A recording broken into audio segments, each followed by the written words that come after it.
अस्सलामु अलैकुम वरहमतुल्लाहि वबरकातुहू नहमदुहु व नुसल्ली अला रसूलिहिल करीम अम्मा बादु फ़अऊज़ु बिल्लाहिस समीइल अलीम मिनश शैतानिर रजीम बिस्मिल्लाहिर रहमानिर रहीम। हर नुकसान से बचने का वजीफ़ा जो रसूलुल्लाह सल्लल्लाहु अलैहि वसल्लम ने बयान फरमाया, सुनन अबू दाऊद की हदीस है और हदीस नंबर है 5082।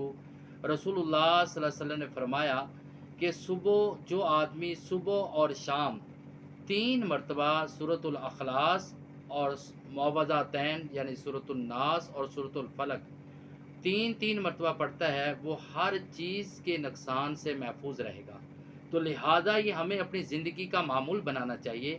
हम सुबह के वक़्त जब घर से निकलें, ये वजीफ़ा करके निकलें। रास्ते में हम शरीरों के शर से भी महफूज रह सकते हैं। अल्लाह ताला हमारी हिफाजत करेगा और एक्सीडेंट वगैरह इन चीज़ों से भी महफूज रह सकते हैं, और इसी तरह चोरों से और डाकुओं से भी महफूज रह सकते हैं। क्योंकि रसूलुल्लाह सल्लल्लाहु अलैहि वसल्लम ने फरमाया, जो आदमी ये वजीफ़ा कर लेता है वो हर तरह के नुकसान से महफूज रहेगा।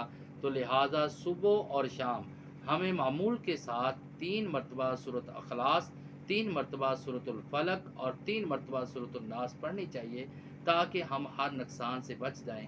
अल्लाह ताला से दुआ कि अल्लाह ताला हमें इस पर अमल करने की तौफीक अता फ़रमाए। वमा अलैना इल्लल बलागुल मुबीन।